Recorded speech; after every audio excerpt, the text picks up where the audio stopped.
అందరికి shalom shalom అనగా మీకు సమాధానము కలుగునుగాక. మార్చ్ 6వ తారీఖు. మేము నిరీక్షించి ఉంటిమి. లూకాసు వార్త 24వ అధ్యాయం 21వ వచనం. ఒక్క విషయం నేనెప్పుడు బాధపడుతూ ఉంటాను.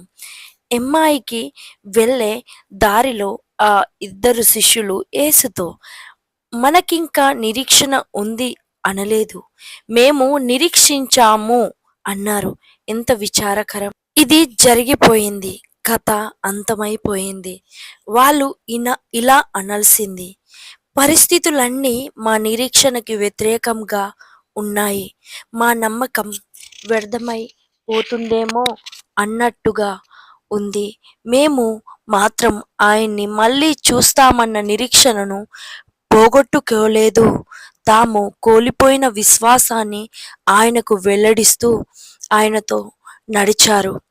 చివరికి ఆయన అవివేకులారా, విశ్వాస రహితులారా అంటూ వాళ్ళని గద్దించవలసి వచ్చింది. ఈ మాటలు మన గురించి కూడా అనే ప్రమాదం ఉంది. సత్యానికి, ప్రేమకి ఆధారభూతుడైన దేవునిలో విశ్వాసాన్ని పోగొట్టుకోలేనంత కాలము మనం దేన్ని పోగొట్టుకున్నా పర్వాలేదు. ఈ శిష్యుల్లాగా మన విశ్వాసానికి భూత కాలంలో చెప్పవద్దు. ఎప్పుడు మేము నిరీక్షించి యుంటిమి, దానికి బదులు మేము నిరీక్షించుచున్నాము అనండి. వసంతం వయ్యారాలొలుకబోస్తూ వచ్చింది. అన్ని కొమ్మలు పూలతో బరువుగా ఉన్నాయి. గులాబీలు పూసినప్పుడు నమ్మకం ఉంచాను దేవునిపై, ఇప్పుడు నమ్మకం ఉంచుతున్నాను. గులాబీలు వాడినప్పుడు నా విశ్వాసం వాడితే బలహీనమైనదే నా నమ్మకం.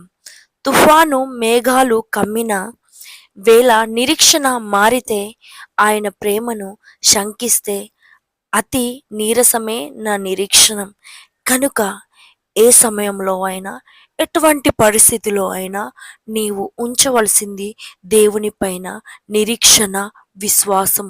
కనుక విశ్వాసముతో ముందుకు సాగు, నిరీక్షణను ఎన్నడూ కోల్పోకు. Thank you so much.